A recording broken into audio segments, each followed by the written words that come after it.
لیکن یہاں سوال یہ بھی پیدا ہوتا ہے کیا اس سارے واقعے سے مودی سرکار نے اور اسپیشلی مودی صاحب نے سبق سیکھا بھی ہے یا نہیں؟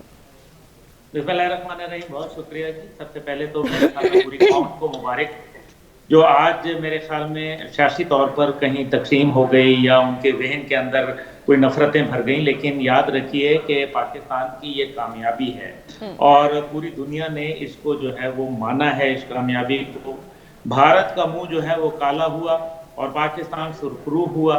پاکستان کی حفاظت کی گئی، اس کی سرحدوں کی حفاظت کی گئی اور ہماری ایئر فورس نے، ہماری گراؤنڈ فورسز نے یہ ثابت کر دیا کہ دے آر سیکنڈ ٹو نن.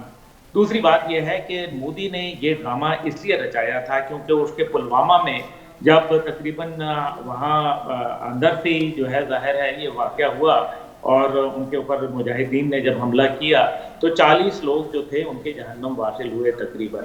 اور اس کا جو ہے جوائنٹ انکوائری کمیشن ایک بنایا گیا، کہا گیا کہ پاکستان کو اس انکوائری میں شامل کیا جائے گا. لیکن پاکستان کو شامل کیے بغیر 26 تاریخ کو آپ نے 12 میراج جہاز جو تھے اونتی پور ایئرپورٹ سے جو ہے ان کو آپ نے پاکستان کی سرحد پہ لا کھڑا کیا. اور حد یہ ہے کہ آپ نے کشمیر کی سرحد کو تو دور طرف آپ نے جو پاکستان کی انٹرنیشنل باؤنڈری ہے اور آپ نے جا کے جو ہے بالا کوٹ کے اندر ایک مقام کے اوپر جا کے کوے شوے مار ڈالے. اب یہ جو ایکٹ تھا یہ ایک ایکٹ آف وار تصور کیا جاتا تھا. اگلے دن جو ہے وہ ابھی نندن جو ہے پھر اپنے جہاز میں اڑا اور میگ 21 کے اندر اور اس کے ساتھ 2 SU-33 جہاز جو تھے جو کہ بڑے اسٹیٹ آف دا آرٹ سمجھے جاتے ہیں وہ بھی آئے. اس کو پاکستانی ایئر فورس کے F-16 نے جو ہے اور JF-17 تھنڈرز نے جو ہے ان کو انٹرسیپٹ کیا اور نتیجے میں یہ ہوا کہ ابھی نندن کا جہاز جو تھا وہ پاکستان کی باؤنڈری میں آ کے گرا اور یہاں وہ پکڑا گیا پیراشوٹ کے ذریعے اور دوسری طرف جو ہے وہ ان کا جہاز جو ہے وہ غرق ہو گیا SU-33 اور وہ انڈیا کے اندر میرا. اب بھارت نے یہ واویلا کرنا شروع کر دیا کہ جناب یہ جہاز جو ہے اصل میں پاکستان کا F-16 ہے. اس کو خود بھارت کے میڈیا نے ریجیکٹ کر دیا اور سب سے بڑھ کر یہ کہ امریکہ نے اور جو میکڈونلڈ ڈگلس کمپنی ہے جو F-16 کا مینوفیکچرر ہے اس نے کہا کہ یہ F-16 ہمارا نہیں ہے کیونکہ یہ ان کی کمپنی کی ذمہ داری ہوتی ہے کہ اگر کہیں کوئی جہاز F-16 کریش کرے خدا نخواستہ تو اس کی وہ تحقیقات کرتے ہیں. جب ان کو تحقیقات کی تو پتہ چلا کہ یہ F-16 نہیں بلکہ ان کا اپنا جہاز ہے. ایک تو یہ بات ہو گئی. دوسری بات جو ہے وہ تمام یہاں کے جتنے ڈپلومیٹس تھے پاکستان کی سائیڈ کے جو کہ غیر ملکوں کے دفاعی اتاشی ہوتے ہیں جس کے اندر یورپ کے بھی ہوتے ہیں، دیگر جو عرب ممالک ہیں ان کے بھی، یعنی کہ ہر ملک کے امریکہ سمیت وہ دفاعی اتاشیوں کو وہاں لے جایا گیا. انہوں نے جب وہاں یہ سارا واقعہ دیکھا تو انہوں نے بھارت کے جو بھانڈا تھا اس کو پھوڑ دیا اور بھارت کی جو بات کو تسلیم کرنے سے انکار کر دیا. یہ سفارتی کامیابی بھی تھی، یہ ایک دفاعی کامیابی بھی تھی اور ایک یہ پاکستان اور دنیا کو یہ پیغام مل گیا کہ پاکستان کی باؤنڈریز کو آپ جب بھی وائلیٹ کریں گے، چاہے وہ ابھی نندن کا واقعہ ہو، چاہے وہ ایران کے حوالے سے غلط فہمی ہو، لیکن پاکستان نے رسپانس دیا اور بڑا مضبوط اور کیلکولیٹڈ رسپانس جو ہے وہ پاکستان کا آیا. اب اس کے اندر سر اس کو ہم کنٹینیو کرتے ہیں، ہم ذرا فاروق بھٹی صاحب سے بھی ان کا اوپینین لے لیں. سر ابھی 5 سال گزرنے کے بعد بھی جذبہ خیر سگالی کے تحت ابھینندن کو واپس کرنے پر کافی سارے سوالات اٹھائے جاتے ہیں، آپ کیا کہیں گے سوال؟ دیکھیں اس میں سب سے پہلی بات تو یہ ہے کہ یہ دن اس حوالے سے جو ہے وہ یادگار ہے کہ اس میں جو ہے وہ جتنی بھی پاکستان کے سٹیک ہولڈرز ہیں جس میں سب سے بڑی سٹیک ہولڈر عوام ہے، تو عوام کا جذبہ جو ہے وہ دیکھنے والا تھا. پھر اس کے بعد ہماری عسکری قیادت ہے انہوں نے بر وقت جو ہے وہ ایکشن لیا. ایون دین ہماری جو سول قیادت ہے اس وقت کے وزیر اعظم سے لے کے اپوزیشن تک جتنے لوگ بھی تھے انہوں نے ایک مٹھی بن کر جو ہے ایک قوم بن کر جو ہے جو دکھایا، جو جسچرز دیا. اور یہ جو کپ آف ٹی ہے نا، یہ بڑا انٹرسٹنگ، اس کے پیچھے ایک پوری ہسٹری ہے. اگر آپ دیکھیں وہ ہسٹری یہ ہے کہ مودی جو ہے وہ چائے کے حوالے سے کہ مودی چائے والا وزیر اعظم ہے، تو وہ بنیادی طور پر جو پیغام دیا گیا وہ مودی کو چائے کے حوالے سے دیا گیا کہ چائے پلا کے ہم آپ کو بھیج رہے ہیں. اور یہ ایک طرح سے پیغام بھی تھا کہ ہم اپنے دشمنوں کے ساتھ بھی حسن سلوک سے جو ہے وہ پیش آتے ہیں. جس طرح لوگ جو ہیں رات کے اندھیرے میں وار کرنے کا پلان کرتے ہیں جن کو ہم دن کے اجالے میں جو ہے وہ، اور خاص طور پر آپ ایک چیز اور دیکھیں کہ وہاں جو لوگ مقامی لوگ تھے ان سے ہمارے پاک فوج کے جوان جو ہیں وہ بچا کر لے کر گئے ہیں، اور فضائیہ کا بر وقت نہ صرف اس کا رسپانڈ کرنا اٹیک، بلکہ اس جگہ کو بھی جو ہے وہ لاک کیا گیا جہاں بیٹھ کر یہ پلاننگ کر رہے تھے، اور یہ ایک انڈیا کے لیے جو ہے وہ تھا کہ جناب یہ کس طرح ہو گیا۔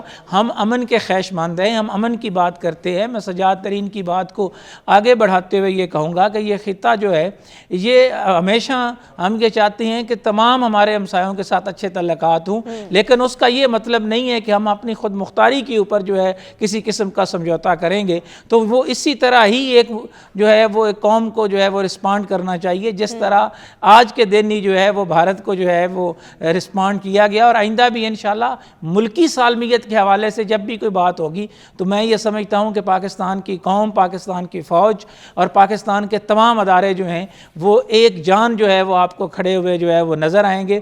اور اس میں جو انٹرنیشنلی جو ان کی جو ہوئی ہے وہاں پہ سبکی ہوئی ہے مودی سرکار کی، اور اس پر جو ان کی بڑی بڑی بڑکیں تھیں، اور جس طرح پورے کا پورا ان کا میڈیا واویلا کر رہا تھا، ان کو بھی جو ہے وہ منہ کی کھانی پڑی۔ سر اس میں ایک اور چیز ہے جو میں سجاد ترین صاحب سے بھی کہوں گی کہ اس میں ضرور اپنا اوپینین شیئر کریں کہ پچھلے کچھ وقت میں ہم نے یہ بھی دیکھا کہ کچھ پروپیگنڈے اس طرح سے کیے گئے، ریس کیے گئے سوشل میڈیا کے پلیٹ فارم کو یوز کرتے ہوئے کہ افواج پاکستان اور عوام کے درمیان کوئی کیوس ہے یا خدا نخواستہ کوئی غلط فہمی ہے۔ ایسے واقعات یہ سبق دے دیتے ہیں، یہ ثبوت دے دیتے ہیں کہ پاک افواج، ہماری عسکری قیادت اور پاک ہماری جو قوم ہے وہ سب ایک پلیٹ فارم پر ہیں، ایک جگہ ہیں، وہ وہی چاہتے ہیں جو پاک افواج چاہتی ہے، وہ ان کے ساتھ شانہ بشانہ کھڑیں۔ تو میرا خیال ہے کہ یہ ہمیں خوش بھی ہونا چاہیے، نہ صرف یہ سرپرائز باقیوں کے لیے، ہماری قوم کو بھی باور کرانے کے لیے کہ ہم سب ایک پیج پر موجود ہیں اور پاکستان کی بقا اور سلامتی کے لیے ہم کام کر رہے ہیں۔ دیکھیں اس میں میں تھوڑا سا جو ہے وہ اگر ایڈ کر دوں ضرور سر، کہ اس میں جو ہے وہ جو آپ بات کر رہی ہیں کہ میں ہمیشہ یہ کہتا ہوں کہ آپ کے جو ہے کسی شخص کے ساتھ جو ہے کوئی اختلاف ہو سکتا ہے۔ پاکستان کی 5 کروڑ 90 لاکھ یا 6 کروڑ کے لگ بھگ جو بارڈرز کے اوپر جو سیاچین سے لے کر جو میں سمجھتا ہوں کہ ریگستانوں تک اور ریگستانوں سے لے کر پورے پاکستان کے اندر جو جوان ہیں، جو سردی میں، جو گرمی میں، جو ہر طرح کے موسمی حالات میں جو ہیں وہ مقابلہ کر رہے ہیں، سرحدوں پر کھڑے ہیں، ہم ان کو کروڑوں سلام پیش کرتے ہیں، کیونکہ وہ ہمارے، وہ آپ کے اور پاکستان کی عوام کے بچے ہیں، وہ ہمارے نوجوان ہیں، ہمارے بھائی ہیں، بیٹے ہیں، اور وہاں موجود ہیں تو ہم سکھ کی سانس جو ہے وہ لے رہے ہیں۔ یہ کریڈٹ ان کو جاتا ہے۔ تو اس حد تک جو ہے وہ مڈل کلاس کے سارے میجارٹی مڈل کلاس ہے، لوئر مڈل کلاس کے لوگ ہیں جو سارے کے سارے ہیں۔ میں چونکہ اس لیے یہ بات کہہ رہا ہوں، اور ان کے جذبے کو جو ہے نا وہ سلام ہے، اس میں کوئی شک نہیں۔ ڈیفینیٹلی جی سجاد ترین صاحب آپ کیا ایڈ کریں گے؟ میں پھر عبداللہ گل صاحب سے بھی ان کا دیکھیں، میں آپ کو عرض کروں کہ اس میں تو کوئی شک نہیں کہ ہم یہ چاہتے ہیں کہ معاملات جو ہیں وہ امن سے طے ہوں، ٹھیک ہے۔ اس طرح نہیں ہونا چاہیے کہ کوئی اختلافات ہو، کوئی جنگ ہو، اس سے لوگ بہت صورتحال جو ہے وہ خراب ہوتی ہے۔ اور دوسری بات یہ ہے، میں آپ کو ایک اور بات بتاؤں، بہت تاریخی بات آپ کو بتا رہا ہوں کہ جنگ جو ہے وہ جرنیلوں پہ نہیں چھوڑی جا سکتی۔ یہ میں نے نہیں کہا، یہ فرانس کے اس وقت کے وزیر اعظم نے کہا تھا کہ جنگ جو ہے وہ جرنیلوں پہ نہیں چھوڑی جا سکتی۔ دیکھیں بات یہ ہے کہ جو آپ نے یہ کہا کہ ہماری جو ملٹری لیڈرشپ چاہتی ہے، نہیں، جو ہماری عوام چاہتی ہے لیڈرشپ وہی کرتی ہے۔ عوام کا یہ دباؤ تھا، عوام کی یہ خواہش تھی کہ ہم انڈیا کو جواب دیں، اور انہوں نے دیا، اور پوری قوم جو ہے نا، دیکھیں ہمارے بہت اختلافات ہو سکتے ہیں، اور ہمارا جو دشمن ہے نا اس کی ہمیشہ یہ کوشش رہی ہے کہ وہ پاک فوج اور عوام کے درمیان کوئی ڈویژن کریٹ کرے۔ ایسا نہیں ہو سکتا، اور نہ کبھی ایسا ہوگا، مطلب صبح قیامت تک ایسا نہیں ہو سکتا۔ پاکستان کی جو قوم ہے وہ اپنی فوج کے ساتھ، اپنی فوجی قیادت کے ساتھ کھڑی ہے۔ اختلافات تو گھر میں چلتے ہیں، ایک گھر میں 4-5 لوگ ہوتے ہیں، ان کے بھی اختلافات ہوتے ہیں، لیکن یہ کہنا کہ بھئی، اور پھر انڈیا کے معاملے پر تو ہم یعنی سب لوگ تیار ہوتے ہیں کہ مجھے لڑنے کے لیے پھر نکل پڑتے ہیں۔ تو یہ معاملات کو اس کے باوجود میں یہ سمجھتا ہوں کہ انڈیا کے ساتھ ہمیں تعلقات جنگ کی طرف نہیں لے کے جانے، ہمیں ان سے تعلقات جو ہے ہم پرامن ماحول رکھنا ہے، جو ہمارے اور ان کے درمیان جو اس جانب سے ہمیں ایسا کوئی جیسچر نظر نہیں آتا۔ بڑی پیاری بات کر رہے ہیں سجاد ترین صاحب کہ ہمیں جنگ کی طرف نہیں جانا، ہمیں ایسے تعلقات رکھنے ہیں کہ جو امن کی طرف جائیں، لیکن جہاں بات ملکی سالمیت اور خود مختاری کی آتی ہے وہاں ہم نے جواب دینا ہے۔ سر اس جانب سے ایسا کیوں نہیں سوچا جاتا ہے؟ ایسا پازیٹیو جیسچر ہمیں کبھی کیوں نہیں نظر آیا یہ 70-75 سالوں میں؟ دیکھیں اس کی دو وجوہات ہیں، ایک سیاسی اور ایک مذہبی۔ ایک مذہبی جو ہے وہ چانکیہ پالیسی ہے ان کی۔ چانکیہ یہ کہتا ہے کہ آپ کا جو پڑوسی ہے وہ آپ کا دشمن ہے، اور جو پڑوسی کا پڑوسی ہے وہ آپ کا دوست ہے۔ آپ دیکھ لیں افغانستان کے ساتھ ان کے تعلقات اچھے ہیں، آپ دیکھ لیں کہ نیپال کے ساتھ ان کے تعلقات جو ہے وہ خراب ہیں، اسی طرح سے چین کے ساتھ خراب ہیں، اسی طرح سے بنگلہ دیش کے ساتھ ان کے تعلقات۔ ابھی جو ان کی پچھلی وزیر اعظم تھیں انہوں نے ملنے سے انکار کر دیا تھا مودی کے وفد کو۔ تو مقصد یہ ہے کہ کوئی بھی ان کے شر سے اس خطے میں محفوظ نہیں ہے۔ دوسری بات یہ ہے کہ چائے کی اگر بات کی جائے تو دیکھیں چائے کا مسئلہ یہ ہے کہ ایک دفعہ انہوں نے اپنے 4 سٹار جنرل تھے، چیف آف آرمی سٹاف، انہوں نے یہ کہا تھا کہ شام کی چائے جم خانہ میں پئیں گے، اور ابھی بھی وہ پاکستان میں وہ 4 سٹار کی جیپ موجود ہے جو وہ چائے کے شوق میں پاکستان چھوڑ گئے، دوسری بار MiG 21 چھوڑ گئے۔ تو مقصد یہاں یہ ہے کہ پاکستان نے ہمیشہ بتایا ابھی وہ سبق نہیں سیکھیں گے۔ سبق اس لیے نہیں سیکھیں گے، جو سبق انہوں نے سیکھا وہ یہ کیا کہ انہوں نے 5th جنریشن وارفیئر کو جو ہے وہ استعمال کیا، عواموں کے ذہنوں کو پراگندہ کیا، لوگوں کے اندر جو ہے قدورتیں اور تقسیم کا عمل شروع کیا، کیونکہ ان کو معلوم ہے براہ راست جب بھی حملہ کیا، یہ دیکھیں خواہش ہونا اچھی بات ہے، ہمارے دونوں پینل کی بڑی اچھی اور میری بھی یہی ہے، لیکن امن کو جب بھی ڈسٹرائے سر ابھی تک جتنی ڈسکشن ہوئی ہے اس میں 2 چیزیں سامنے آئی ہیں کہ مودی سرکار یا بھارت سبق نہیں سیکھے گا، ہم نے جو ہے جذبہ خیر سگالی بھی دکھا دی، پرامن ہم جو ہے ماحول بھی بنانا چاہتے ہیں، ہم جنگ کی جانب ہرگز نہیں جانا چاہتے، لیکن سر پھر یہ بات اور یہ سوال ابھی بھی ایگزسٹ کرتا ہے کہ جذبہ خیر سگالی کو اپناتے ہوئے ابھینندن کو واپس کرنے کا اقدام سر آپ کے نزدیک وہ درست تھا؟ میرے خیال میں بالکل غلط تھا۔ اس کی وجہ یہ ہے کہ پہلی بات یہ ہے کہ جب وہ اگر کہتے تھے نا، کیونکہ اس ٹائم کے وزیر اعظم نے یہ بڑا واضح کہا تھا کہ جی وہ تو جنیوا کنونشن، تو جنیوا کنونشن کے لیے پہلے جنگ کو ڈکلیئر ہونا ضروری ہے۔ کیا بھارت نے وہ جنگ ڈکلیئر کر دی تھی؟ انٹرنیشنل ٹیریٹری کو وائلیٹ کیا، لیکن آفیشلی ریکارڈ ہوا نہیں ہوا۔ اگر وہ جنیوا کنونشن کا اطلاق تب ہوتا جب وہ وار ڈکلیئر کرتا، اس کی جسٹیفیکیشن دیتا، پلوامہ حملے کی انکوائری رپورٹ سامنے رکھتا جو کہ جوائنٹ انکوائری رپورٹ ہونی تھی۔ لیکن سر ہمیں تو یہ جسٹیفیکیشن ملی نا کہ ہمارا پازیٹیو امیج گیا گلوبلی کہ ہم جو ہے ہمیشہ امن کی بات کرتے ہیں، ہم امن کے دعوے دار ہیں۔ میرا خیال ہے کہ وہ ایکٹ ٹھیک نہیں تھا، آپ اس کو رکھتے، اور اس کے بعد ورنہ اگر 1964 میں آیا تھا جنیوا ایکٹ جو تھا نا وارفیئر کے لیے، جو جنیوا کنونشن اور وار پریزنر تھا، تو 1964 میں آیا تھا، تو کیا 1971 میں اس کا اطلاق نہیں ہوا تھا پاکستانی سپاہیوں کے لیے؟ تو پھر وہ کیوں نہیں ہوا تھا؟ یہاں کیوں جلدی پیش آئی کہ ابھینندن کو بھیجا گیا؟ دیکھیں یہ بڑا غلط کام ہوا، یہ وقت بتائے گا، تاریخ بتائے گی کہ یہ ایکٹ ٹھیک نہیں تھا، لیکن اس سب کے باوجود میرے خیال میں جو ہم نے جذبہ خیر سگالی دیا، اس کے نتیجے میں کیا ہوا؟ اس کے نتیجے میں کلبھوشن یادیو آئے، اس کے نتیجے میں اب جو سبورسو ایکٹیویٹی ہے، یعنی کہ جاسوسی کے مہم کے ذریعے پاکستان میں دہشت گردی، پاکستان کے پڑوسیوں سے تعلقات خراب کروانا، یہاں جو ہے وہ آئے دن ٹارگٹ کلنگ کروانا، یہ سب کا سب بھارت کرواتا ہے۔ اور بھارت جو ہے اس کی یہ دہشت گردی صرف پاکستان کی حد تک نہیں ہے، بلکہ آپ دیکھیں کہ یہ ابھی جسٹن ٹروڈو نے کینیڈا میں پکڑی، اس کے بعد یہ قطر میں پکڑی گئی،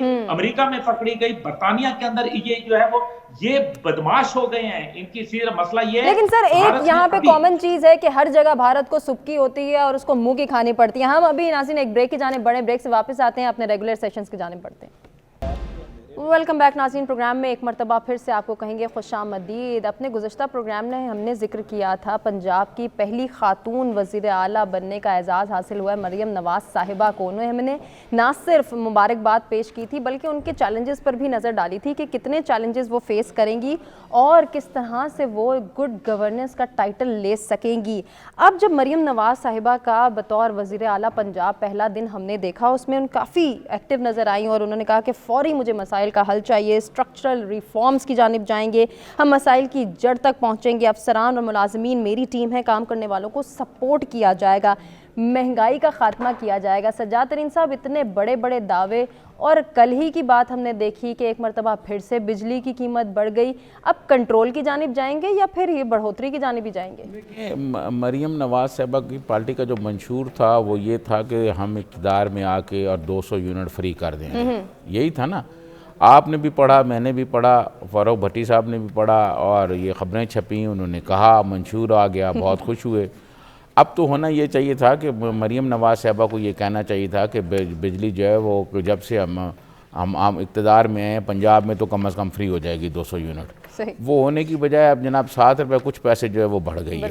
ٹھیک ہے، تو اس کا مطلب یہ ہے کہ یہ جو باتیں ہو رہی ہیں، یہ جو ساری ہو رہی ہیں، میں سمجھتا ہوں کہ مریم نواز صاحبہ کو بجائے یہ جو باتیں کرنی، ان باتوں پہ زور دینے اور ان باتوں پہ میڈیا کو پہ لانے کی کی بجائے وہ عملی طور پر کوئی کام کریں.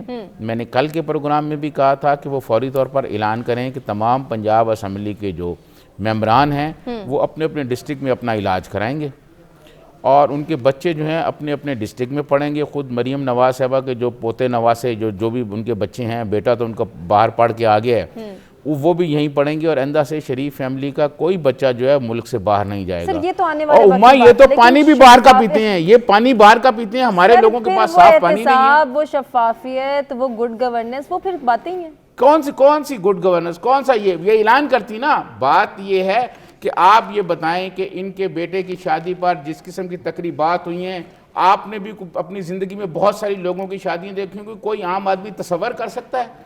کوئی غریب آدمی تصور کر سکتا ہے؟ ہرگز نہیں کر سکتا سر. 2 مرتبہ تقریبات میں 2 مرتبہ. آپ یہ بتائیں کہ لاہور شہر میں لوگوں کو صاف پانی بھی نہیں مل رہا پینے کو.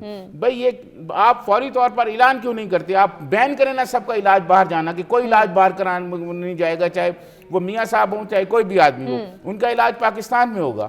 بھائی یہ صرف عوام کو دکھایا جا رہا ہے، میڈیا پہ دکھایا جا رہا ہے، اور یہ کہ جی ہم بہت بڑے کام کر رہے ہیں. اب پتہ چل جائے گا نا، اگلے کچھ دنوں میں پتہ چل جائے گا کہ جی کیا خواتین جو ہیں ان کو علاج کی سہولتیں ملتی ہیں، کیا پاکستان میں جو ہے یہ جو ڈسٹرکٹ ہاسپٹل ہیں، جو تحصیل میں ہاسپٹلز ہیں، ان کو بہتر کیا جائے گا. ان کے لیے کوئی ایسا ماحول بنایا جائے گا کہ لوگ جو ہیں وہ ہسپتالوں میں لائنوں میں نہ لگیں. بدقسمتی کیا ہے؟